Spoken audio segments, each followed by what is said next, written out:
se retrouve sur Europe 1 avec nos débatteurs Jeannette Beaugrave, Louis de Ragnel, Alexandre Devecchio, Aminel Katmi. On va écouter ce qu'a dit Éric Zemmour à propos de cette circulaire du ministère de l'Éducation nationale sur la meilleure prise en compte des questions relatives à l'identité de genre, c'est-à-dire masculin-féminin, en milieu scolaire. Écoutez les mots employés par Éric Zemmour.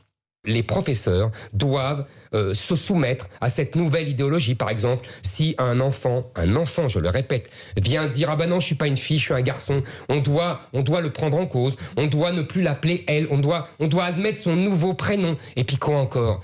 Vous savez, c'est vraiment criminel. La vérité, c'est que qu'est-ce qu'on va faire après ? On va bloquer par des piqûres, on va bloquer la puberté de ces enfants. Parce que pour qu'ils décident après quel est leur genre. Mais vous vous rendez compte, on est vraiment dans le docteur Mengele, quoi.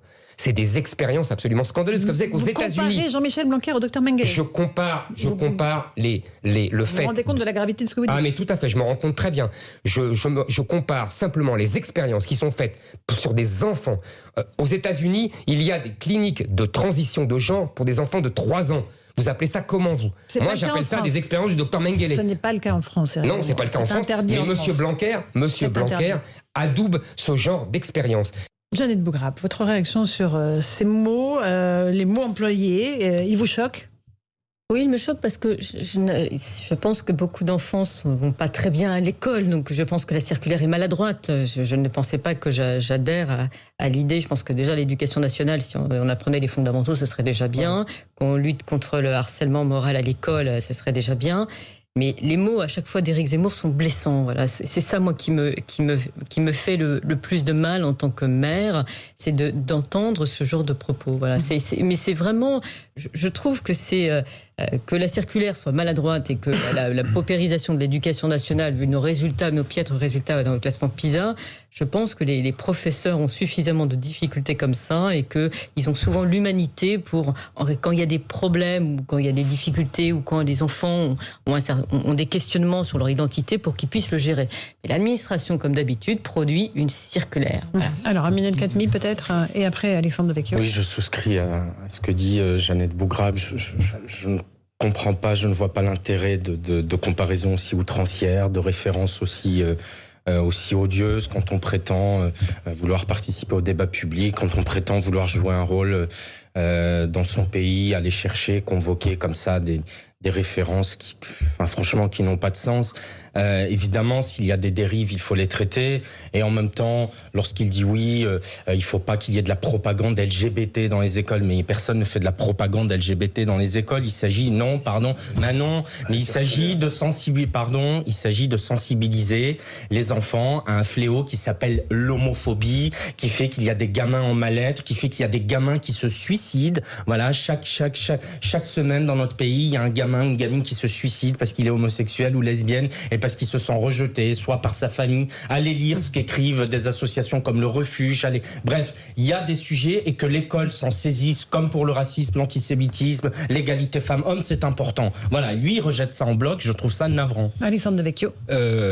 La comparaison est sans doute outrancière, mais ça va permettre de parler du sujet qui, à mon avis, est un sujet grave. Et je pense que Jeannette Beaugrave, qui est de bonne foi, Amine, je suis moins sûr, se trompe quand elle dit que c'est une histoire de discrimination, que c'est pour lutter contre le harcèlement scolaire ou je ne sais quoi. La vérité, c'est qu'il y a quand même des lobbies dans ce pays, y compris des lobbies LGBT, que la question trans, y compris des gens de gauche, en parlent, et que dans certains pays, ces lobbies ont gain de cause, à l'école ou ailleurs, et qu'effectivement, la question va se poser, sans doute, dans les années à venir, des enfants qu'on va peut-être pas opérer dès le plus jeune âge, mais enfin... Mais non, c'est interdit en France. Pour le moment, mais vous savez, il y a beaucoup de choses qui ont été interdites en France et qui ont été faites par la suite. On a vu dans des émissions de chaînes concurrentes... Non, on a vu dans des émissions de chaînes concurrentes, je suis désolé, des enfants exposés comme des animaux de foire. Ça c'est autre chose. Mais ça participe... autre chose. Ça participe du même chose. Il y a un débat de fond qui est... La responsabilité des parents est énorme.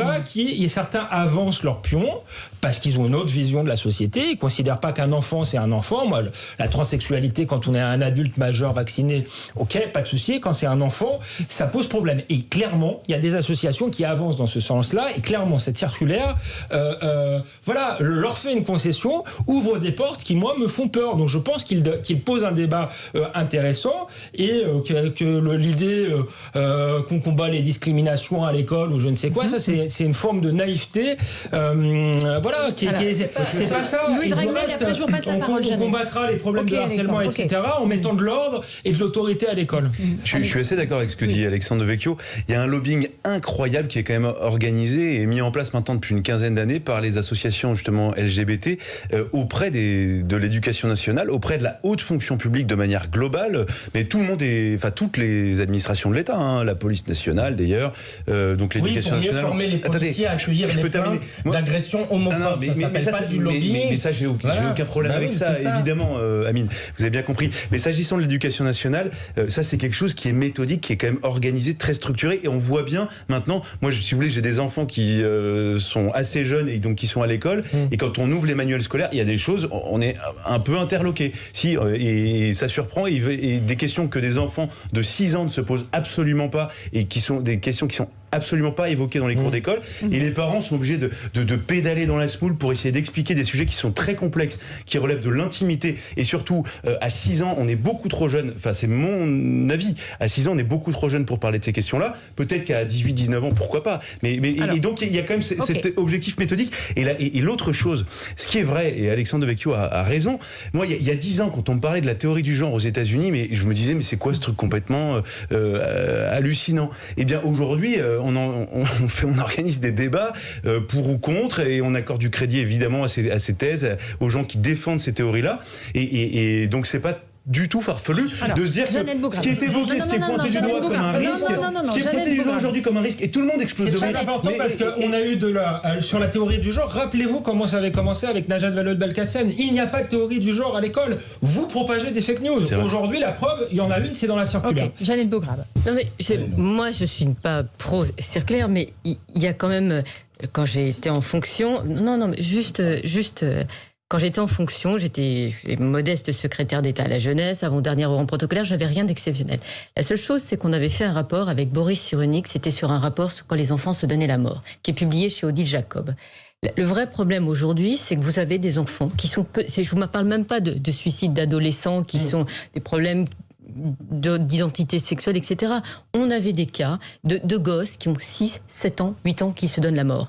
Que l'éducation nationale savent pas très bien faire des fois son travail, et c'était très difficile parce que quand on a travaillé avec Boris Cyrulnik sur cette question-là, on l'a fait sous le manteau pratiquement, et on a fait le rapport au dernier moment parce que c'est un rapport où il faut prendre en considération. Je suis d'accord avec vous, je suis contre cette théorie du genre. La seule chose, c'est que je suis pour qu'on prenne en compte des failles, des carences affectives chez des enfants.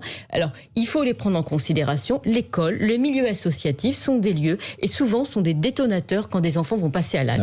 Donc de prendre en considération que la circulaire soit à revoir, qu'elle soit sous l'influence. Il y a des interventions à faire sur des gens qui sont dépressifs, enfants, qui ont des assistantes sociales. Le changement de prénom, vous croyez franchement que ça va empêcher un seul suicide ou que ça va participer de la confusion des enfants? Ça s'impose à tous. Ce que vous dites, c'est deux choses différentes. Dans un cas, vous évoquez un rapport, c'est intéressant. Vous évoquez un rapport avec quelques cas et vous dites il faut effectivement faire du cas par cas pour bien traiter ces cas-là. Et dans un autre cas, une circulaire, ça s'applique à tous. C'est-à-dire que c'est quelque chose qui est envoyé dans tous les établissements. Vous avez le mot de la fin, je pense que la question du mal-être des enfants à l'école est réelle, et qu'aujourd'hui, dans un pays où on voit une augmentation des enfants qui ont entre 6 ou 8 ans qui se donnent la mort, interpelle. Voilà. Et qu'il faut faire quelque chose. On remarque qu'Éric Zemmour veut forcer les Arabes à changer leur prénom pour avoir des prénoms dits français, et il veut empêcher des gens qui veulent changer de prénom parce qu'ils changent d'identité de pouvoir le faire. J'y vois une contradiction. Quand on est un enfant, on ne change pas d'identité. Amine El Khatmi, je suis sûr qu'au fond de vous-même, vous pensez la même chose. Donc il faut être honnête, c'est de ça qu'on parle.